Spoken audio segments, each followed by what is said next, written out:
Hello YouTubers, today is Wednesday, April 21st, 2010, and today I went and renewed my driver's license. I don't know how they do this in other states, but in Florida, a couple years ago they implemented vertical driver's license for people under the age of 21. So this was my driver's license up until today when I got this one. Now my 21st birthday was actually in June of last year, and my driver's license was set to expire on my birthday this year, but I decided I would get a jump on things and get it renewed early. Getting my driver's license renewed today was the highlight of my day. This evening I went to church for a Wednesday night meeting, which we do once a month, and that was actually really good.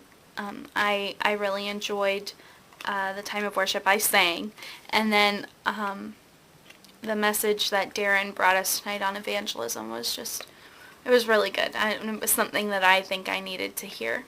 Today is also To Write Love on Her Arms Day. I did not write love on my arms today for the day. However, I am wearing my To Write Love on Her Arms shirt. I'm going to tell you guys a little bit about To Write Love on Her Arms as a movement. It's a nonprofit movement dedicated to presenting hope and finding help for people struggling with depression, addiction, self-injury, and suicide. To Write Love on Her Arms exists to encourage, inform, inspire, and also to invest directly into treatment and recovery. I also want to read you some of their vision statement. Their vision statement says, "You are created to love and be loved. You are meant to live life in relationship with other people, to know and be known. You need to know that your story is important and that you're part of a bigger story. You need to know that your life matters. We live in a difficult world, a broken world." They say that they have a friend who says that life is hard for most people most of the time. We believe that everyone can relate to pain, that all of us live with questions, and all of us get stuck in moments. You need to know that you're not alone in places where you feel stuck. We all wake to the human condition. We wake to mystery and beauty, but also to tragedy and loss. Millions of people live with the problems of pain. Millions of homes are filled with questions, moments, and seasons and cycles that come as thieves and aim to stay. We know that pain is very real, and it is their privilege to suggest that hope is real and that help is real.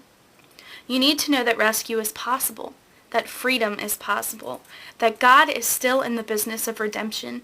We're seeing it happen. We're seeing lives change as people get the help they need, people sitting across from a counselor for the first time, people stepping into treatment, in desperate moments, people calling a suicide hotline.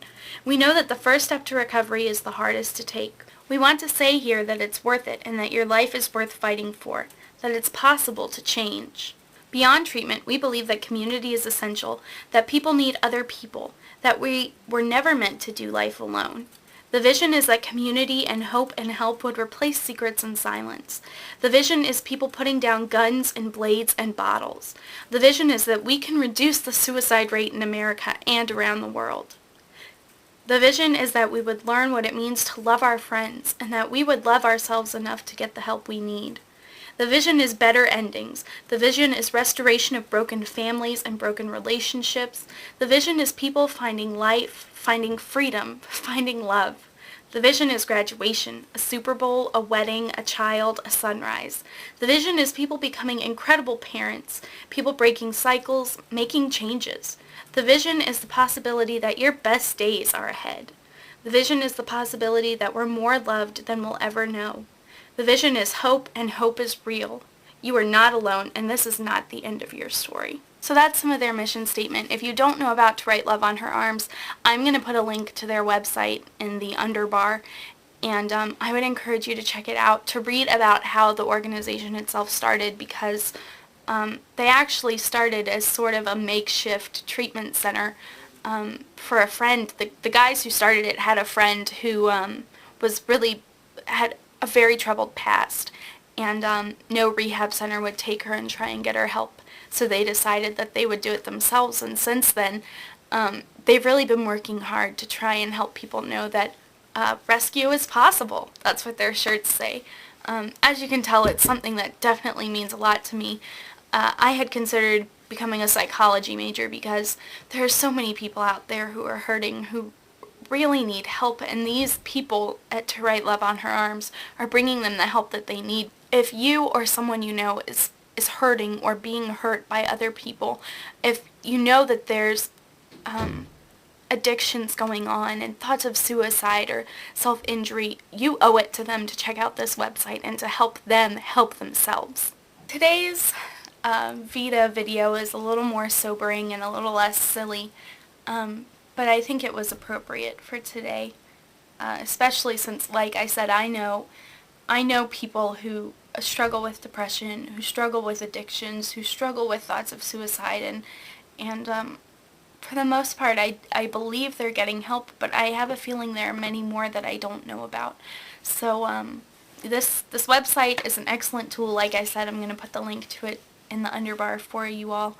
I hope you all had an excellent Wednesday, and I will see you tomorrow. Just as an aside, the reason I feel like I can get behind To Write Love on Her Arms and really support the work they're doing 100% is because I am a Christian, and I know part of the work that they're doing, while it's very practical as far as getting people in treatment centers and helping them get their lives turned around, they're also living out the gospel in a very real way. And I think that's absolutely fantastic. You know, the areas that they help people with aren't things that I have ever personally struggled with. Like I said, I know people who have. I know without my faith and the people that I have involved in my life because of my beliefs and my religion and my relationship with the Lord, that could be my life. I could be one of the people in these treatment centers who needed that help. So when I read stories about it, I'm just grateful that that's not me. But I definitely have a heart for the people who are suffering, who do need help. And like I said, if you know people who are in those situations, you owe it to them as a friend or even as an acquaintance to help them get the help that they need.